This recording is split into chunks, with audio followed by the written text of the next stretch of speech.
అత్యధిక అవినీతి రాష్ట్రం ఏదంటే ఆంధ్రప్రదేశ్ అనే వచ్చింది. మొన్న పేపర్లు అన్ని పేపర్లో టీవీ ఛానల్స్లో వచ్చింది. దాన్ని బట్టి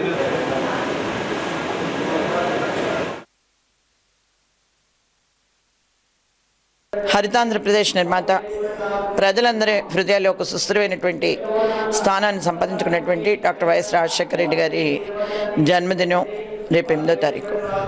ఆ సందర్భంగా గడప గడపకి వైఎస్ఆర్ అనే కాంగ్రెస్ పార్టీ అనేటటువంటి ఒక నినాదంతో వైఎస్ఆర్ కాంగ్రెస్ శ్రేణులన్నీ కూడా ప్రజల మధ్యకి వెళ్తున్నాయి. ముఖ్యంగా ఈ కార్యక్రమాన్ని పార్టీ రాష్ట్ర అధ్యక్షులు ఒక ప్రతిష్టాత్మకమైనటువంటి కార్యక్రమంగా దీన్ని తీసుకోవడం జరిగింది. 2 సంవత్సరాల్లోనూ కూడా సుమారు 600 హామీలు ఇచ్చినటువంటి చంద్రబాబు నాయుడు గారు ఈ రోజుకి ఏ ఒక్క హామీ అమలు చేయలేదు సరిగదా. ఎవరైనా ఇదేమిటని ప్రశ్నిస్తే వాళ్ళ మీద అన్యాయాలు అరాచకాలు సృష్టించడమే కాకుండా ఓ రకంగా చెప్పాలంటే ఇది ఒక బందిపోట్ల ప్రభుత్వం, దోపిడీదారుల ప్రభుత్వం. ముఖ్యమైనటువంటి దోపిడీదారు ఇందులో చంద్రబాబు నాయుడు గారు అని చెప్పేసి చెప్పుకో తప్పదు. ఇవాళ రైతులు కానీ, డ్వాక్రా మహిళలు కానీ, లేదా నిరుద్యోగులు కానీ, చేనేత కార్మికులు, ఏ ఒక్క సామాజిక వర్గాన్ని తీసుకున్నా ప్రతి ఒక్క సామాజిక వర్గం కూడా మోసపోయినటువంటి పరిస్థితి. ఇవాళ రుణమాఫీ జరగలేదు సరికదా, రైతులు రుణాలు పెరిగిపోయి ఆత్మహత్య చేసుకునేటటువంటి పరిస్థితి ఏర్పడింది. ఇటువంటి పరిస్థితుల్లో ఒక 100 క్వశ్చన్స్ తోటి ఒక క్వశ్చనీర్ తయారు చేయడం జరిగింది. ఈ క్వశ్చనీర్ తోటి ప్రజల ముందుకు వెళ్ళడం జరుగుతుంది. ప్రజల మధ్యన నిరంతరం ప్రజలతో మమేకమయ్యి ప్రజల కష్టసుఖాలు తెలుసుకుని ప్రజల కొరకే వైఎస్ఆర్ కాంగ్రెస్ పార్టీ అనేటటువంటి విధానంలో పనిచేయాలనేటటువంటి ఆలోచనతోటి రాష్ట్ర అధ్యక్షులు ఈ కార్యక్రమాన్ని చేపట్టించడం జరుగుతుంది. ఈ కార్యక్రమాన్ని ప్రతి ఒక్కరం కూడా చాలా కష్టపడి చేయడానికి డిసైడ్ అయ్యాము. రాబోయే ఫ్యూచర్లో ఖచ్చితంగా వైఎస్ఆర్ కాంగ్రెస్ పార్టీ అధికారంలోకి రావటం తథ్యం. ఇవాళ ప్రజల మధ్య మేము తెలుసుకునేటువంటి ప్రతి సమస్యని కూడా పరిష్కరించడానికి మా నాయకుడు సిద్ధంగా ఉన్నాడని చెప్పి తెలియజేయడానికి కూడా గర్వపడుతున్నాం. అదేవిధంగా జిల్లాలో కూడా యువకుడు ఉత్సాహవంతుడు మాజీ ఎమ్మెల్యే అయినటువంటి కన్నబాబు గారు ఈ కార్యక్రమాన్ని జయప్రదం చేయడానికి సర్వశక్తులు వడుతున్నారు. అందరం కలిపి ఈ కార్యక్రమాన్ని ఒక మంచి పద్ధతిలో ప్రజల ముందుకు తీసుకెళ్తాం, ప్రజల్లో చైతన్యం తీసుకొస్తాం, ప్రజల్లో చంద్రబాబు విధానాల పట్ల తూర్పారబట్టేటటువంటి పరిస్థితి తీసుకొస్తామని చెప్పేసి తెలియజేసుకుంటున్నాం.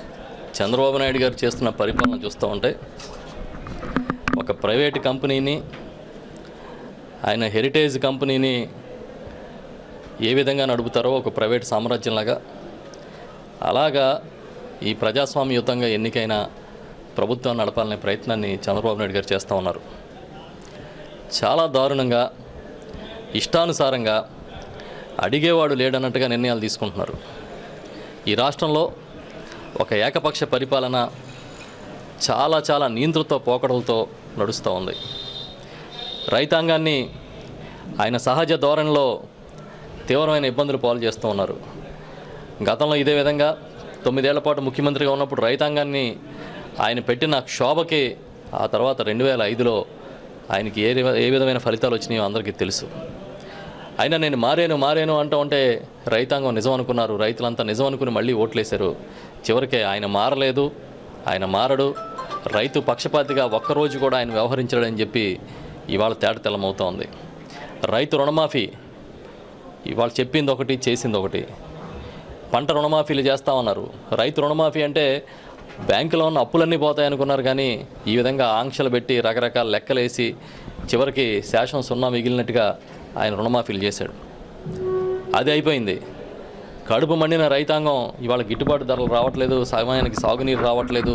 ఇదేంటి ఈ పరిస్థితి, దౌర్భాగ్యం, మేము పంటలు పండించలేకపోతా ఉన్నాం, పంటలు పండిస్తే నష్టం వస్తుందనే ఆలోచనతో క్రాప్ హాలిడే చేస్తామని చెబితే ఇప్పుడు వచ్చి పోలీసులను పెట్టి బెదిరిస్తూ ఉన్నారు.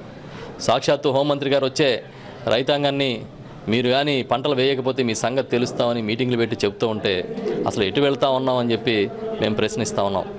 పోలీసులు రైతు నాయకుల్ని పోలీస్ స్టేషన్లకి పిలిచి మరీ హెచ్చరిస్తున్నారని వార్తలు వస్తూ ఉన్నాయి, పత్రికలో చదువుతున్నాం. ఇది పద్ధతి కాదు. ఇది 2011లో కూడా ఇదే విధంగా క్రాప్ హాలిడే చేస్తే కోనసీమలో ఆ రోజు ముఖ్యమంత్రిగా కిరణ్ కుమార్ రెడ్డి గారు ఉన్నప్పుడు ప్రతిపక్ష నాయుడిగా చంద్రబాబు నాయుడు గారు ప్రతిపక్ష నాయకుడిగా వచ్చి ఆందోళన చేసి రైతులకు మద్దతు తెలిపి చాలా మాటలు మాట్లాడారు. ఇవాళ ఆ మాటలన్నీ ఏమైపోయినాయని మేము ప్రశ్నిస్తున్నాం. మీరున్నప్పుడు క్రాప్ హాలిడే చేస్తానంటే తప్పు. అదే మీరు ప్రతిపక్షంలో ఉన్నప్పుడు క్రాప్ హాలిడే చేస్తే మీరు చేయమని ప్రోత్సహిస్తారు. ఇది ఎలాంటి న్యాయం అని మేము అడుగుతా ఉన్నాం. ఇదే కాదు, ఇప్పుడు లేటెస్ట్గా ఈ పట్టాదారు పాస్బుక్స్ని మేము రద్దు చేస్తామని చెప్పి ప్రభుత్వం నిర్ణయం తీసుకుని జీవోని 271 జీవోని రిలీజ్ చేయడం అనేది చాలా దారుణమైన విషయం. రైతులకి స్పష్టమైన హక్కులు కల్పించి వారి చేతిలోనే స్థిరమైన హక్కు పత్రాలు ఉండాలని ఎన్టీ రామారావు గారు ముఖ్యమంత్రిగా ఉన్నప్పుడు ఈ పట్టాదారు పాస్బుక్స్ ఈ విధానాన్ని తీసుకొచ్చారు. ఇప్పటికీ పాస్బుక్సే 100% రాలేదు. ఎప్పుడైనా డివిజన్ అయితే కుటుంబాల మధ్య అన్నదమ్ముల మధ్య ఆస్తులు పంపకం జరిగితే పాస్బుక్స్ తీసుకోవడమే కష్టం అవుతుందంటే ఇప్పుడు అసలు పాస్బుక్సే అక్కర్లేదు, టైటిల్ డీడ్స్ అక్కర్లేదు. కేవలం ఆ 1Bలో నమోదైతే చాలు, ఆ నమోదైతే రిజిస్ట్రేషన్లోనే చేయించేయచ్చు, ఏదైనా చేసేయచ్చు అని చెప్తా ఉన్నారు. కానీ దీంట్లో అనుభవజ్ఞులు అదేవిధంగా నిపుణులు ఏం చెప్తా ఉన్నారంటే ఈ రాష్ట్రంలో కనీసం 60% 1Bలో ఉన్న వివరాలన్నీ కూడా తప్పులు తడకలని చెప్తున్నారు. మీరు ఎందుకు వాటన్ని సరిచేసే ప్రయత్నం కూడా చేయట్లే? అసలు ఈ తప్పులు తడకలుగా ఉన్న 1Bనేమో మీరు ఒక ఆధారంగా ప్రమాణంగా తీసుకుంటానంటారు, ఉన్న పాస్బుక్స్ని రద్దు చేస్తానంటారు. అది దేనికోసం చేస్తూ ఉన్నారు? దీనివల్ల ప్రయోజనం ఏంటనేది మీరు ఎందుకు ప్రజలకు విడమర్చి చెప్పరని చెప్పి మేము ప్రశ్నిస్తూ ఉన్నాం.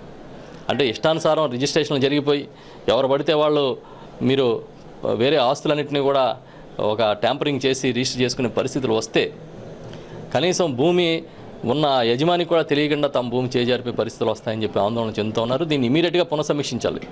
అంతేగాని మీ ఇష్టానుసారంగా ఏది పడితే అది నిర్ణయాలు తీసుకుని మీరు అమలు చేస్తానంటే ఫలితాలు తర్వాత అనుభవిస్తారని చెప్పి మేము చెప్తున్నాం.